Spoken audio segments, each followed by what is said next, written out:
You know, couldn't be happier with the way he's doing. We got 8 days to go, and like Bob said, kind of when he worked the other day, it was almost like, man, I wish it was this weekend and not next. But in a waiting game, just hoping every day goes as well as today. And it's funny, the relationships in horse racing. You spoiled one of Bob Baffert's. Well, you didn't. You won a race that he was trying for the Triple Crown when you won with Victor Gout, the Belmont by Nose.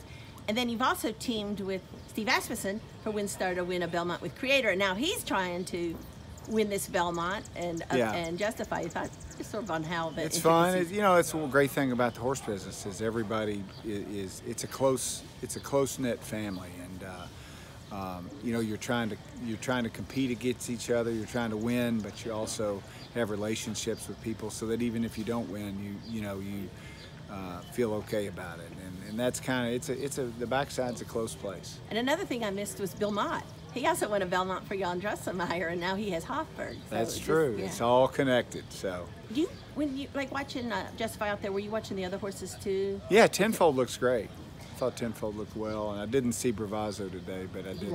Yeah, saw Tenfold. He looked good, and was up at Saratoga last week, and Hofburg looks well, so it's going to be a great race. When you look at the prospective field, yeah, you have just what the thoughts, and the thoughts of the magnitude of actually, you've won Derbies, you won Belmonts, going for a Triple Crown.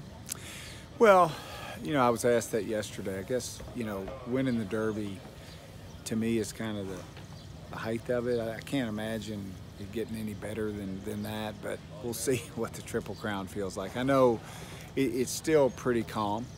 I think next week it's going to get turned up to another level, because with the Derby there's 20 horses that are taking focus, and there's about 5 or 6 that you guys focus on.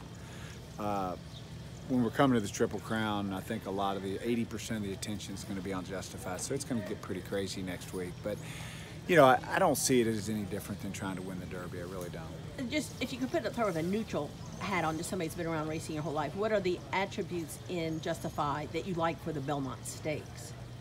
Well, I think that his talent is the biggest. I mean, he's you know, he's obviously the best of the generation. I think he's proven that. So I think it's his race to lose. Now, having said that, there's plenty of great horses that have lost the race in the Belmont. So he's not a cinch by any stretch of the imagination, but he is a horse with extreme talent, and I think that is his biggest attribute. That he's a better horse than these horses right now.